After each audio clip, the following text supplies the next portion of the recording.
The next step in the process is to start to talk about the problems, not as a you, but as an it. So you can take any problem and turn it into a you. This is your fault. You did this. You're doing this. And you can also describe it as an it. So, for example, you can say, you are lazy. Or you can say, there's a lot of work to be done. How should it be divided? If you say you are lazy, somebody else is going to say, no, I'm not. And you're something else. They'll insult you right back. And that's not going to go anywhere. But if you say, there's a lot of work to be done, how should it be divided? That's different. You're not going to get defensive about that. That's just a problem that we need to solve together.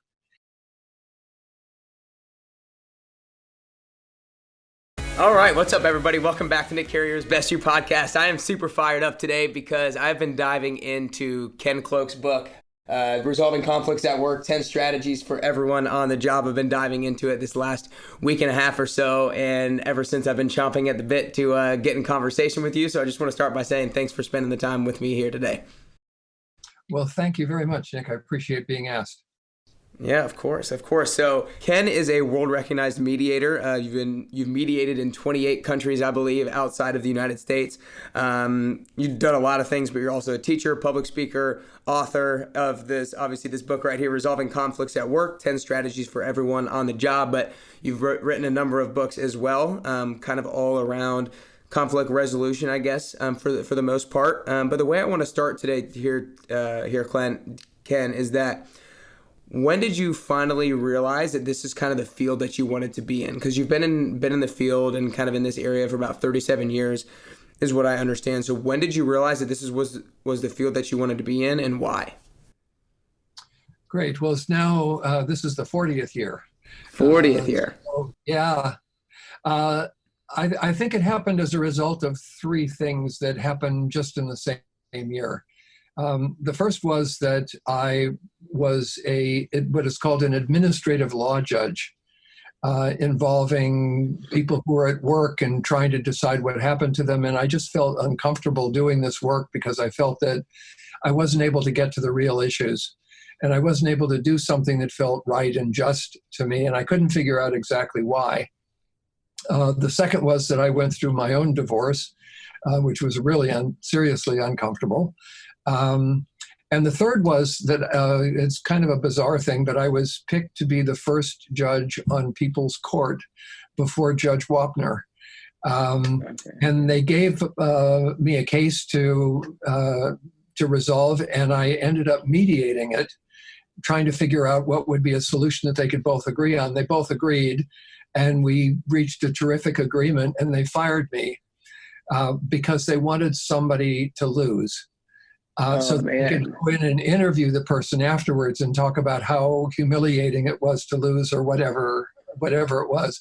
But that was their idea of the program. And I all of a sudden realized this is really what's fundamentally problematic about legal processes. Somebody's got to lose. And what do you do when there are two truths? The answer is the only thing you can do is to choose between them, meaning one of those truths becomes false. And in relationships, at work, at home, wherever, everybody's got their own truth. They come to it with.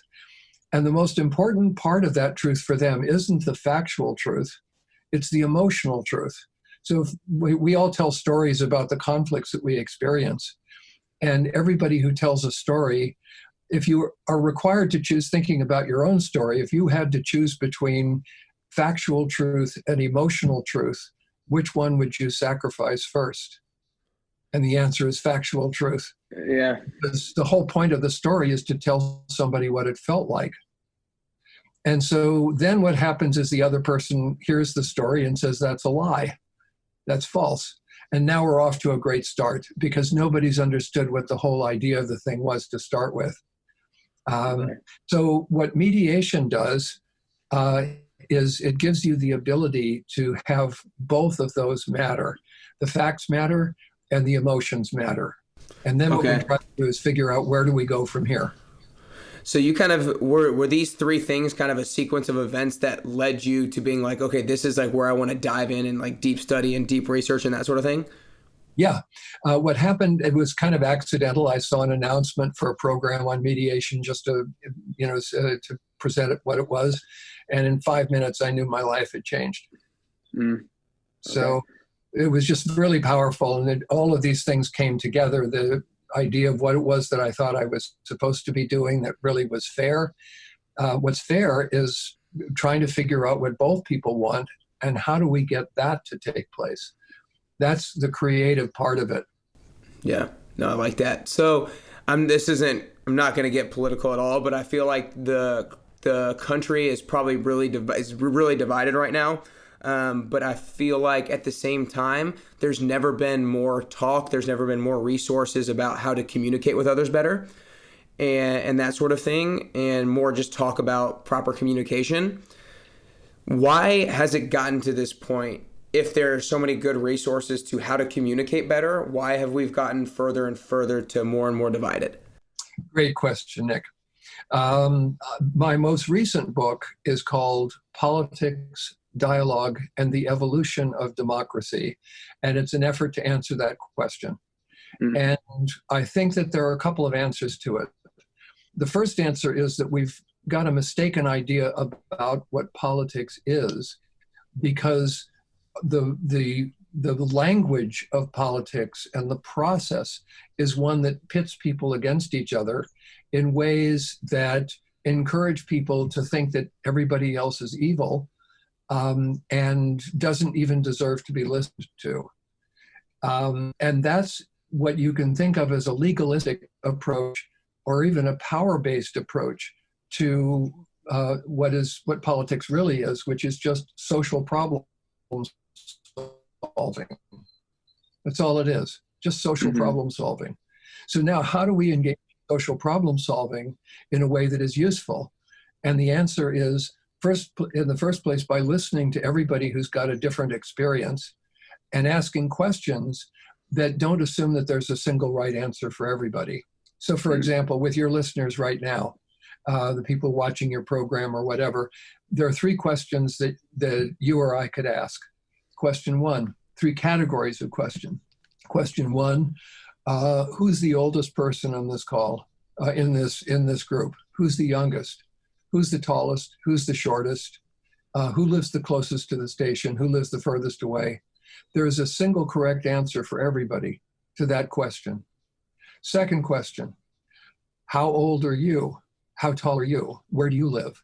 Now there's a single correct answer for each person. Third question, what issues are you facing at whatever age you are at? What does your height mean to you? What does the place that you live do for you?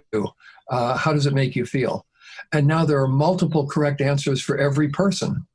And aren't those third questions really the ones that are the most interesting, the ones that really are the most creative? And that's what we need to do. We need to see that the problems we're facing as a society are complex, they're difficult, they're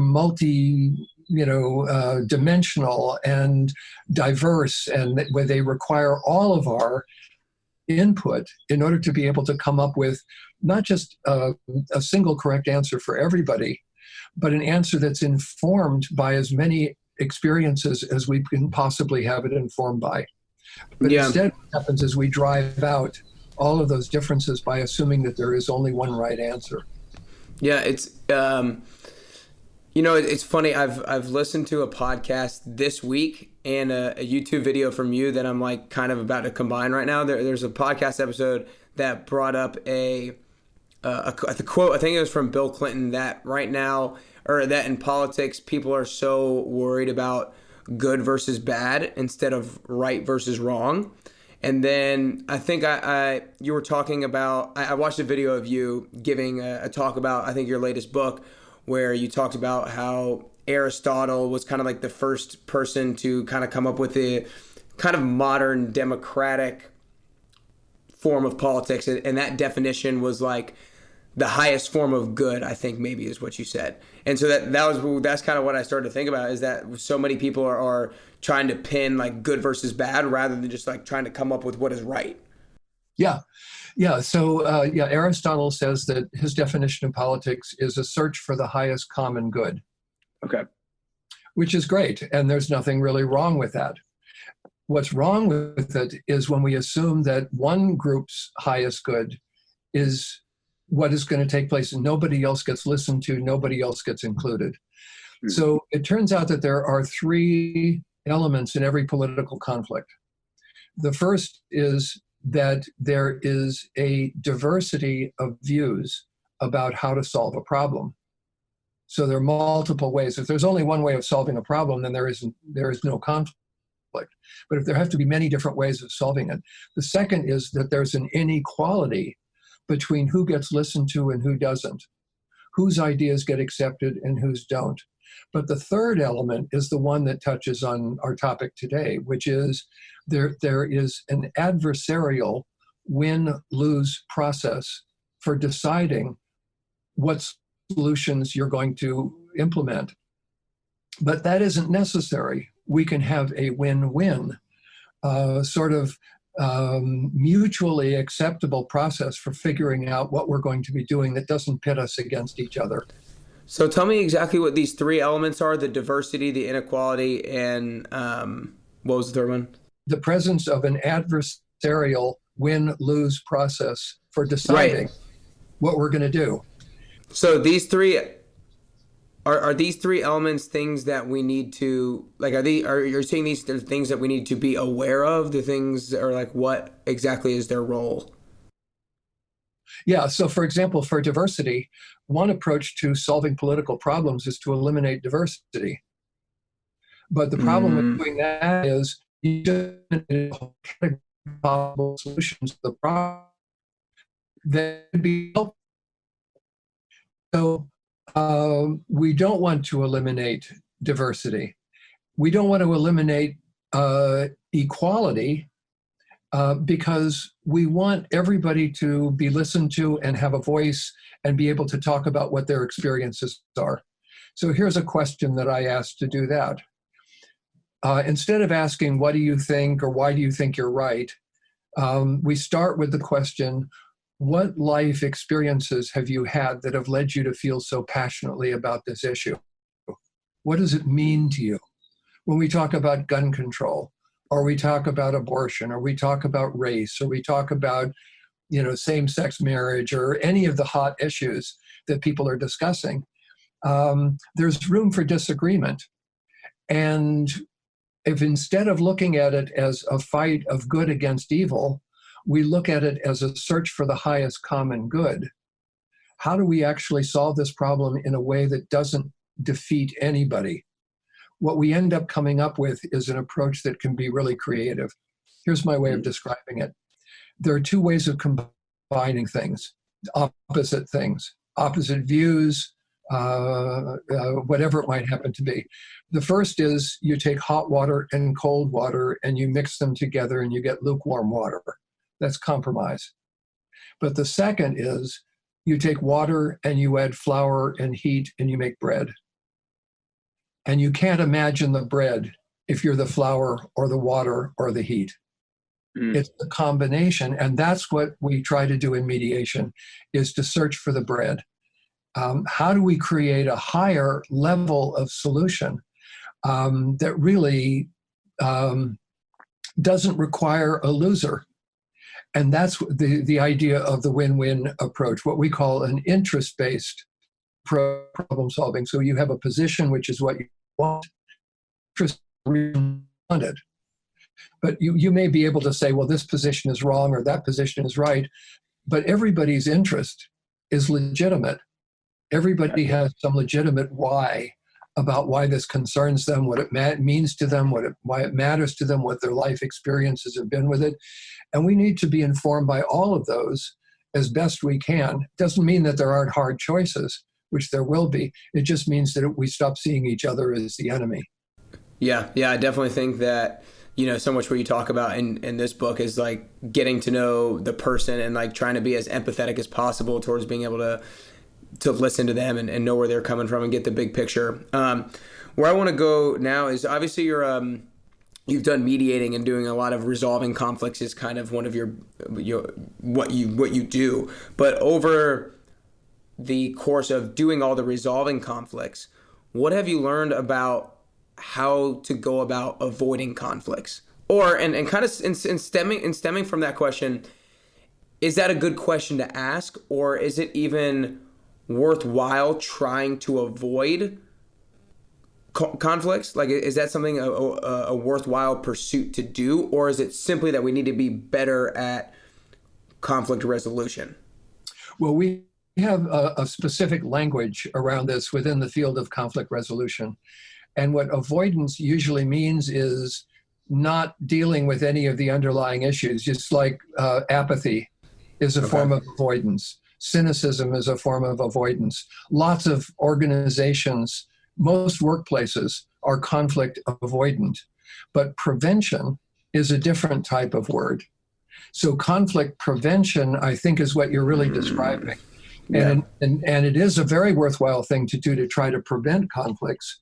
And one of the ways of doing that is by listening to the other person and asking them real questions about what they think and why that's important to them, including your spouse or your co-workers or whatever they might happen to be. But also trying to build their interests into whatever it is that you're proposing, acknowledging how they're feeling, saying, yeah, I get it. You know, you're really upset about this. It means a lot to you. Terrific. So let's talk about why it means a lot to you and what we can do to make sure that you feel like, you know, who you are and what you want is included in whatever it is we come up with. Because I want that to happen because I have my orientation is to creating the best relationship that I can with you. Mm-hmm.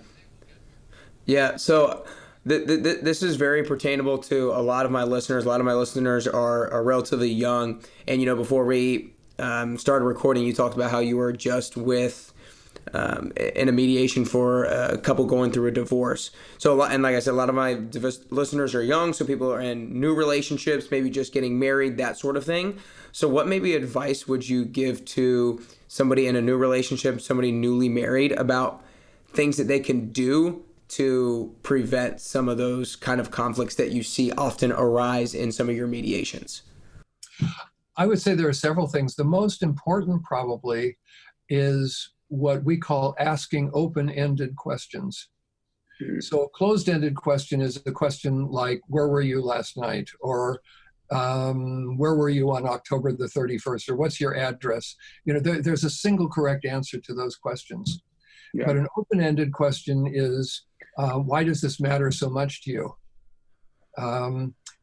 Or what kind of relationship would you like to have with me? Or what does the word marriage mean to you? What does husband mean to you? Or the word wife? So what is it about these open-ended questions? Why are they so powerful? Is it because that the other person can kind of bring their own creative mind to the table? Like, what is it so important about them?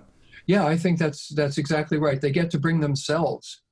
You know, so one of the issues with closed-ended questions is you can ask a question about it, which is, how much room is there in this question for me to be myself? And the answer is not much. So we want to give permission to people to be themselves and to be respected for who they are, even to be acknowledged. So there's something in relationships that has been discovered by psychologists. It's called heart math, is one version of it. And there have been studies that show that you can predict with about 90% accuracy whether a relationship is going to succeed or not based on one thing. What is the ratio of positive, acknowledging, loving, caring statements to negative, critical, disparaging ones? And what they say is the ratio should be 5-1. That's pretty tough. Most relationships that people have don't get to a 5-1 of positive to negative. So what we have to see is, here's a question that people can ask at work or in their home. In the middle of the argument, just stop the argument by asking the other person this question. Excuse me, is this conversation working for you? The answer will be no. Second question, would you like it to work? Who wouldn't like it to work?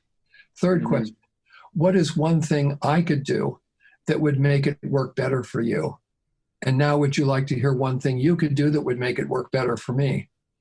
And now let's start over again and have this conversation again and see if we can do those things. That's a pretty dramatic, radical thing to do.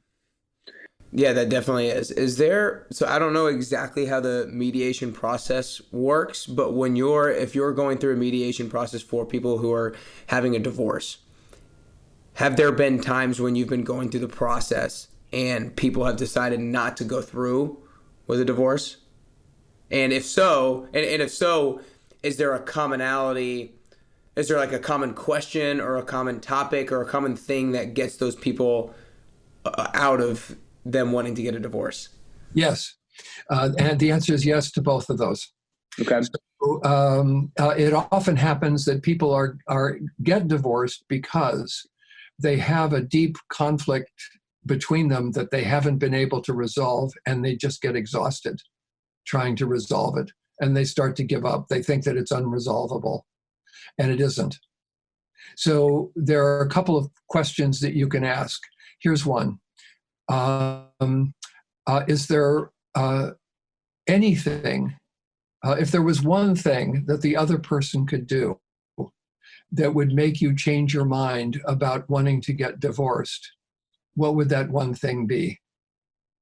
And if the answer is there's nothing, then it's over. Mm-hmm. But if the answer is yes, here's something the other person could do that would make me change your mind, that now we're back into relationship building. And now we can see, okay, that's a pretty important thing. Now, what would it mean to the other person to do that? And the problem is sometimes it means they think their right to, live their life. And maybe they have one thing that the other person could do. So here's the place where it becomes really interesting. There are what I call reciprocal triggers. Each person gets triggered by something the other person did. So yesterday I did a marital mediation with a couple, and she would expect him to do something to include her, and he didn't include her. And so she would say to him, "Why didn't you include me?" Meaning she gets triggered because he didn't think of her. But he hears her tone of voice, which is critical, which makes him defensive. And so but he doesn't want to go there, and he doesn't know how to go there. So he just says, "Well, I just didn't have time." And now she gets triggered again because he doesn't have time for me. That means he doesn't care about me even more. And so the thing just turns in a circle. So what has to happen is each person has to be responsible for looking at their own triggers and helping the other person see that that wasn't their intention. She knows he really cares about her. She knows that, but she doesn't feel it. She doesn't get that recognition that she wants. And he's happy to give it to her if he knows how to give it to her in a way that doesn't feel like he's agreeing that he's a bad kid, being punished by his parent for not telling her, not including her, something like that. So they've each got issues going back into their families of origin. And this is what I find in most couples that I work with. They're both operating out of their families of origin, and they haven't really talked about that. So here's another question. What did your mother do or your father do when they had a conflict? Yell, scream, slam doors, hit, cry, walk out? What do they do? Do you want to do that? What do the two of you do when you're in conflict? And does that work for you? And if not, what's something different? What is a higher level of skill that you could bring to that conversation that would still communicate how you feel, but would at the same time communicate, I really care about you, and I care about this relationship, and I want it going forward. And so I'm prepared to, sort of listen to this conversation and participate, but I also want to talk about what's true for me, which is that I'm feeling right now under attack and criticized, and I don't feel that that's fair. right? So that kind of conversation can take place. So if you say that a lot of people act from their family of origin, and that's a lot of times what causes a lot of conflict, then what can somebody do if they're either like not in a relationship or like I guess in a relationship too? What kind of like personal work what kind of questions can somebody ask themselves to make sure that they don't fall into a potential trap of doing what their parents did? If what their parents did was a bad thing. Yeah, no. This is what's important is to not feel trapped by what your parents did. You can choose to do it, but that's a choice. But you can also choose to do better than they did. So how do you do that? The first thing is to be aware of the automatic response that you're making and trace it back to the place of its origin. So you get mad when she criticizes you. When was the first time that you got mad when somebody criticized you? Who was that person that you got mad at? Now let's talk about that person, because you're just carrying this over from your mom or your dad into this new relationship. So you can watch that inside yourself. The second thing that you can do is you can start to dismantle it piece by piece. Take it apart, see what the different elements of it are, and then fix each of those elements. One of the elements, probably the most difficult one to fix, is the one that blames yourself for whatever it is that happened. Because this is what kids do. They'll turn it inward into themselves. It must be my fault. I'm a bad person. And sometimes the parents will play into that, like, you're stupid, you're incompetent, you're whatever the insults are. And what we have to then do is to realize that was them talking to themselves, because nobody picks an insult that isn't an insult to them. They're still working on their own problems, and I feel sorry for my parents that they didn't have the ability to escape that. I need to escape it for me, for my future. And that means I need to find a place where I can choose to do it differently. And then that's the next piece, is finding what it is that you can do that can shift the entire thing in a different direction. And often that takes the form of a question. But sometimes it can even take the form of, can I just talk to you right now about how I'm feeling about this conversation? Because I'm feeling really uncomfortable in this conversation right now, and I don't want to feel that way. I really care about you, and I'd like the conversation to work for both of us. Are you feeling uncomfortable too? If you are, I'd like to know what I'm doing that makes you feel uncomfortable, and then I'm going to tell you what you're doing that makes me feel uncomfortable. But start with them. That's a really useful way of doing it. And then, of course, there's years of practice. Yeah. So I think that you have some like amazing questions for prompts for people to use to ask themselves, to ask other people in order to spark the right kind of conversation in order to resolve some conflicts. But how do you get people to actually ask the questions? Because I feel like asking the questions, like if I'm reading your book, like I'm like seeing these questions, like these are great questions to ask, but I see a lot of people probably aren't going to be courageous enough to find it within themselves to ask the questions. So what does it take for people to be courageous enough to ask the question, I guess? Yeah. Another great question, a really beautiful question. So I think that what it takes is essentially this. There is a price that you're going to pay for asking the question, but there's a price you're going to pay for not asking it too. And between those two prices, the second one is the greater price. The one about not asking it means you are not only cheating the other person out of the possibility of creating a more successful conversation, you're cheating yourself out of the right to say who you are and what works for you and what doesn't. And that doesn't feel good. So there's a wonderful statement by Henry David Thoreau, who said, the price of anything is the amount of life you pay for it. So how much do we pay for our conflicts? And we pay in our lives for our conflicts.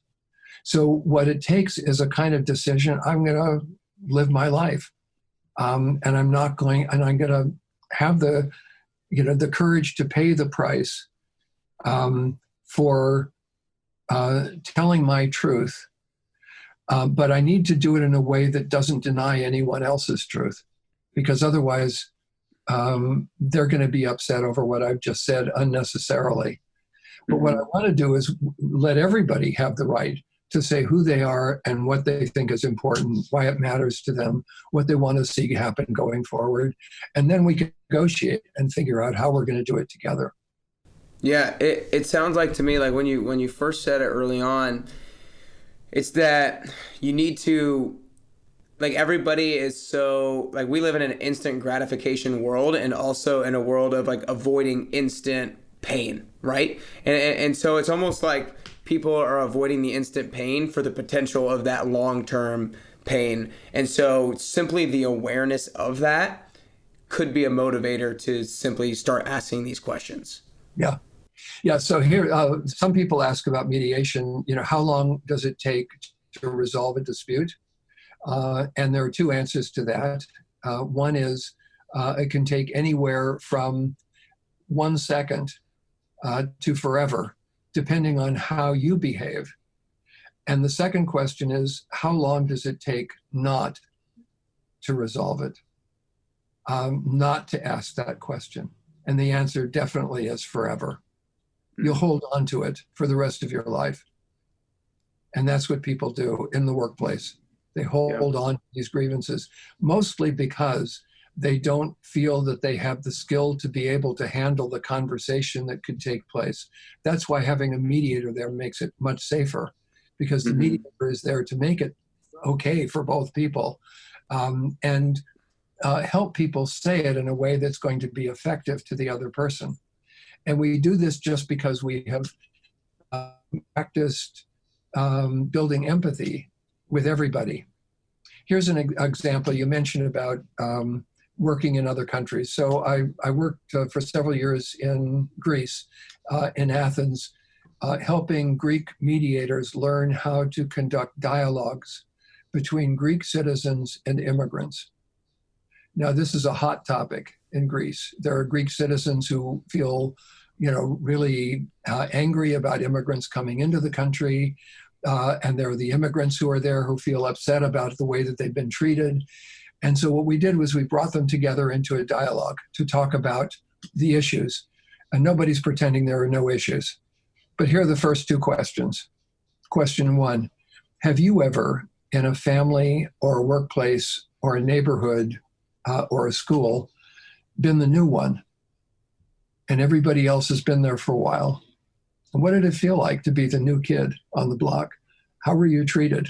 What happened? What's the story about what took place?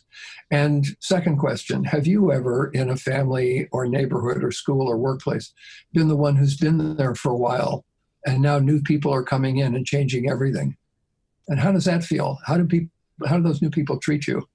What are the problems that are associated with them coming in? What are your stories?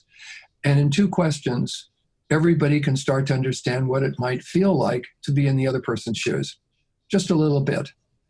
And now we've got enough to start the conversation in the right way, saying, oh, okay, yeah, now I can get it, what it might feel like to be that other person.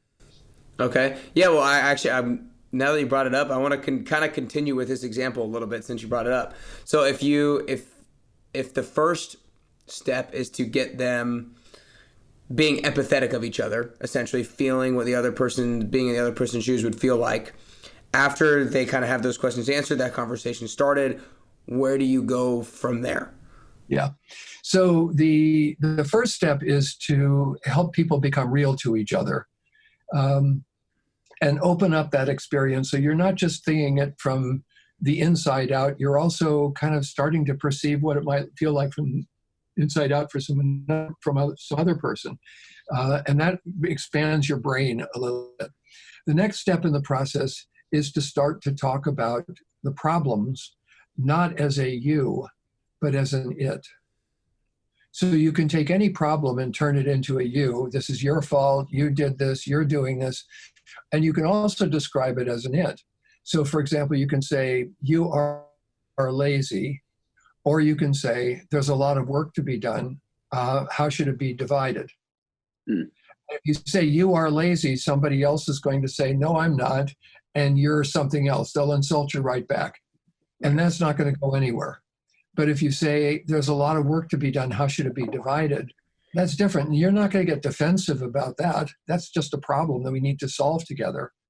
Or we have a lot of problems, a lot of work that we have to do.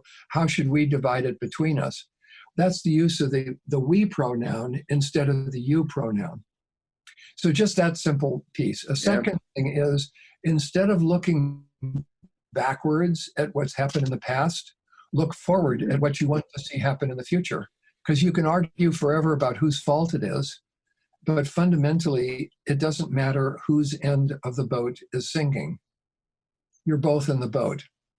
And we need to address that and figure it out. And as a planet, as a species, we're in the same boat.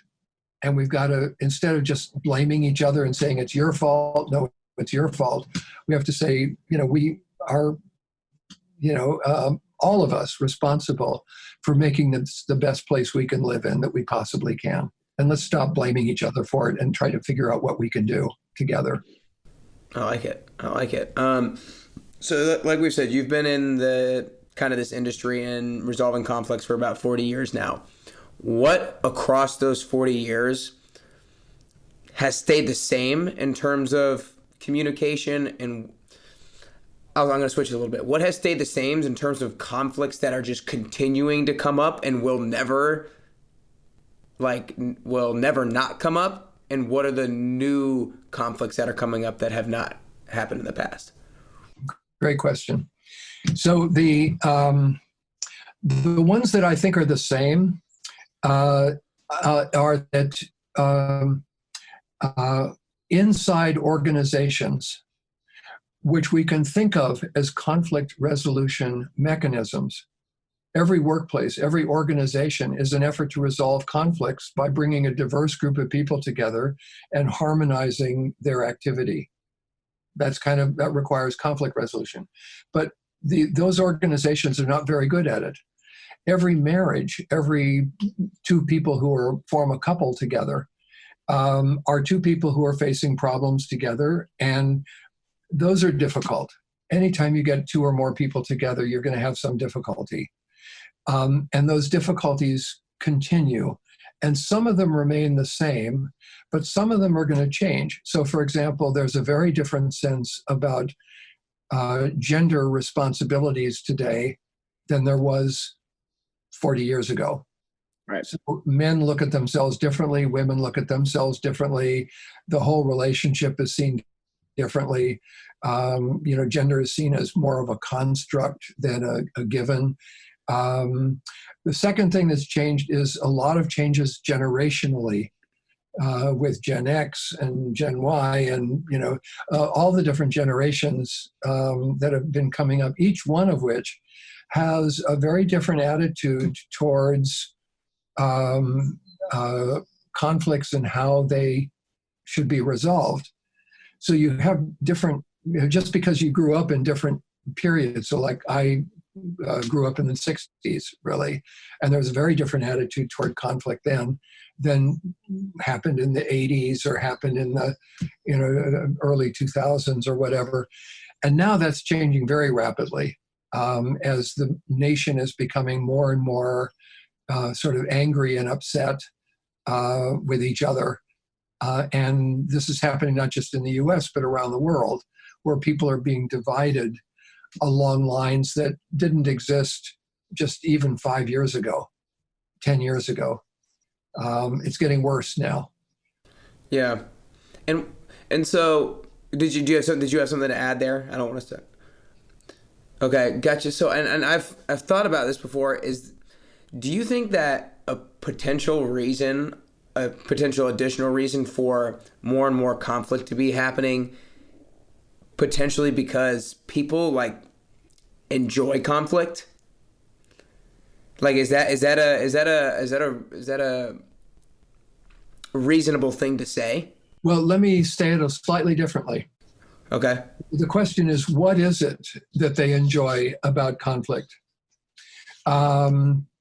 And I think that the answer is they enjoy having a really close connection with the person who is, sort of causing them to think a little bit about it. They enjoy having a way of saying what's important to them. What they don't necessarily enjoy is the destructive part of that conflict. So, So to rephrase it, are you saying that maybe people like kind of an opponent, somebody to kind of battle with, but they don't like the negative results of that? yes. Yeah, yeah. They don't like the behaviors, the negative behaviors. Nobody wants to be insulted, demeaned, diminished. That doesn't feel good to anybody. Right. We don't have to do that. It turns out that there are other ways of saying things.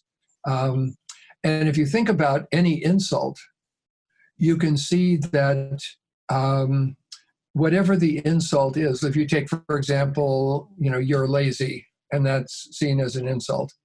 The first thing is that that can be presented as an accusation. It can be presented as a confession, or it can be presented as a request. You are lazy. I wish I could take time off like you do. And can you give me a hand?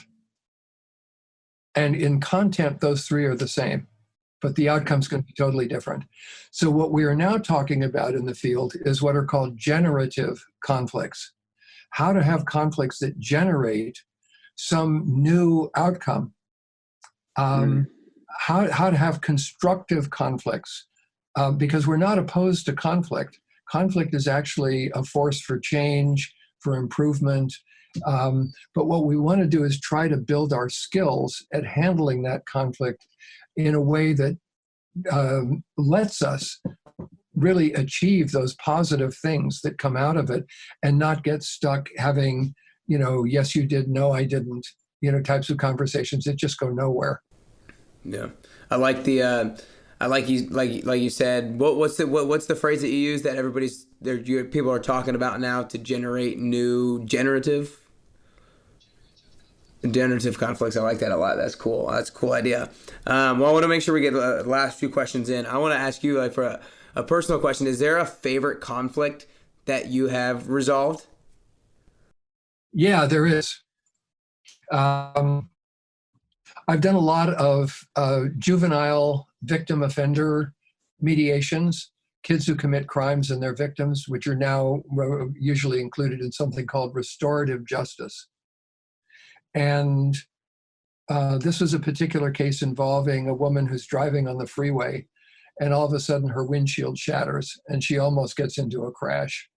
And the police come and they discover two kids up on the overpass with a BB gun. One is 11 and the other one is 9. And so the police start to charge them and throw them into juvenile court, but we have a mediation program that allows them to send the kids to mediation. So the kids come, and usually the parents are supposed to be there, but the father's long gone. The mother works full-time, has 2 jobs. The grandmother, who's in her late 80s, is taking care of the kids, right?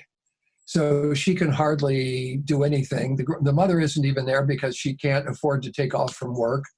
And now the woman comes in who was driving in the car, and we ask her to start, and she says, she just gets unglued, and she just points at these kids and she says, "You little sons of bitches, you almost killed me." And this is scary to them, and they start to cry. And then she stops and she realizes, these are children, what are you doing? And now the kids apologize for what they did. So what happens is, sorry, You're good. Sorry, I'm just trying to, sorry, I just got a phone. So what happens is, I forgot to turn my cell phone off, I'm sorry. Okay. So what happens is that the kids start to cry. And she realizes this is terrible. And the kids apologize profusely for what it is that they did. And now she starts to cry. And we say, then we have this really good empathetic conversation. And then we say, okay, what do you want to come out of this? And she says, well, I want them to pay for my windshield. Well, how are they going to pay for her windshield? The mother works full time. The grandmother's not working. The mother's supporting everybody. The kids don't have jobs. So that's not going to work. So instead, she says, we say, what else could you ask for? She says, well, they could come to my house and wash my car every weekend. Great. Okay, the kids agree with that. She's a little nervous because she's got these kids coming to her house, but we show up all together and the kids are great and they're in good mood and they wash her car. Now just imagine what it feels like to be the kid washing the car. You're washing your sins, right? And now that goes really well. And the second time they come, it's hot. She brings out milk and cookies. And then every time they come, she brings out milk and cookies. And then the 2 months is gone that they've washed the car, but she's got some other stuff that needs to be done around the house. So she decides to ask the kids to do that and pay them. And now they're coming every weekend because she's an elderly woman and they're taking out the garbage and mowing the lawn and all this stuff. A couple of years ago, the oldest kid decided to go to college. Guess who paid his tuition? No way. Yeah. And now imagine what would have happened to these kids in juvenile hall, in some type of criminal environment. Their lives would have just been over. Yeah. And now they've got this beautiful relationship with a new grandmother in their lives.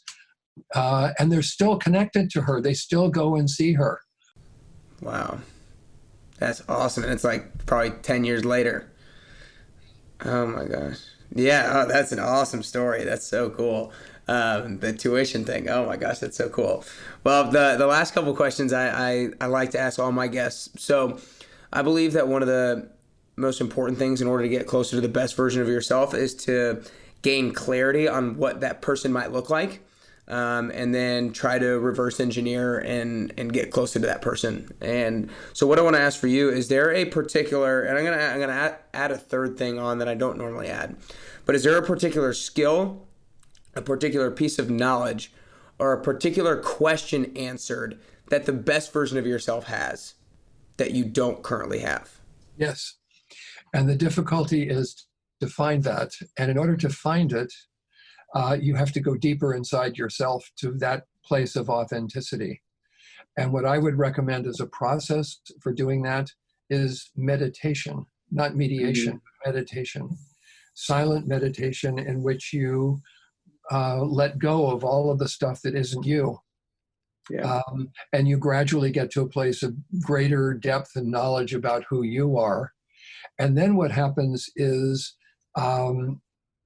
what you discover is that you are wasting an enormous amount of life, energy, spirit, if you will, in stuff that isn't you.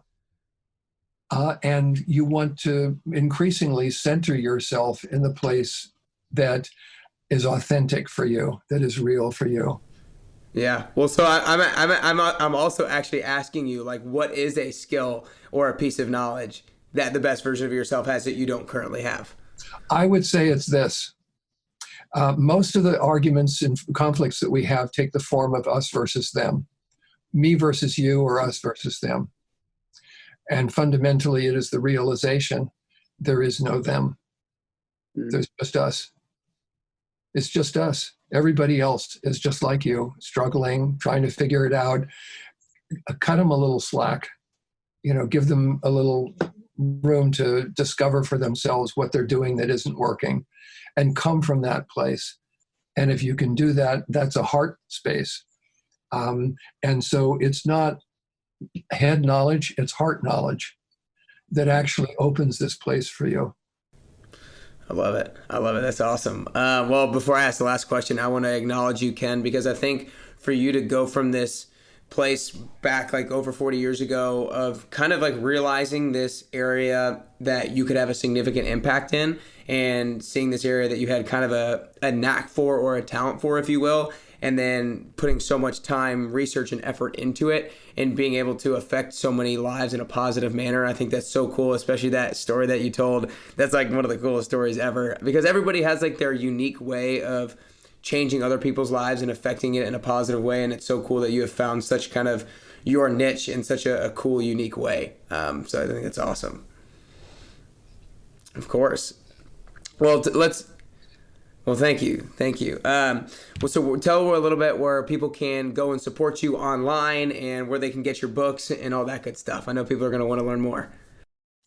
Great. Well, there's a lot of resource out there, lots and lots of places to go. My website is www.kencloke.com, CLOKE, and my books are listed there. You can find them on Amazon. What I would suggest, though, is that you get in touch with one of the local mediation organizations in your community. So I know that in Nashville, for example, there are a number of mediation programs and mediation courses that are being taught at various universities and schools around that area. And you can sign up for some of those courses. Some of them are just weekend courses or whatever. Resolve conflicts at work is probably a good place for people to start, because even if your issues are about your relationship, it's written for non-mediators, non-lawyers. A lot of the other books are really written for mediators, but you're welcome to start with it, whichever one looks good to you. The most important thing, though, isn't book learning. It's realization that the person that you're in conflict with is right now your best teacher. And looking at them as a teacher and what it is that you might learn from them, that's a shift. Yeah. And once you get that shift, yeah. No, I love that, because a question I was going to ask was based off of a quote that I just thought of because of the topic you just brought up. But it's a quote from your book about committed listening, saying that committed listening is what we do when we believe our lives could change as a result of what we're about to hear. And I think that's like that phrase in and of itself, if you can take on that mindset into the communication and the conversations that you are having, then everybody's going to have better conversations. But the last question I want to ask you is, I believe that becoming the best version of yourself is a constant journey, and I think it's a unique journey. I think the way that I'm going to get close to the best version of myself is going to be a little bit different than the way that you get to the best version of yourself. And so what I want to ask for you personally is if there are 3 things that you could currently do or currently work on to get closer to that best version of yourself. What are those 3 things that you could currently do or currently work on? I would say the first is to open your heart as wide as you possibly can and nail it open. What that means is become as unconditionally open-hearted as you possibly can. Wow. The second is to extend that open-heartedness to yourself, to your own failings, your own difficulties, so that instead of beating yourself up and blaming yourself, you just see this is where you started, no judgments, now let's move on from here. Mm-hmm. There's a third part, and the third part is about kind of giving up the idea that you should know in advance everything that there is to know about how to do it. There's a wonderful phrase that I can end with, which is from the science fiction writer Ray Bradbury. Yeah. He says, go to the edge of the nearest cliff and jump off. Build your wings on the way down. That is good. So don't think you have to have all the answers before you start. Just jump off and build your wings on the way down. That's a great saying and a great way to end it. That's all we got. I appreciate it, Ken. That was awesome. A pleasure, Nick. Thank you very much.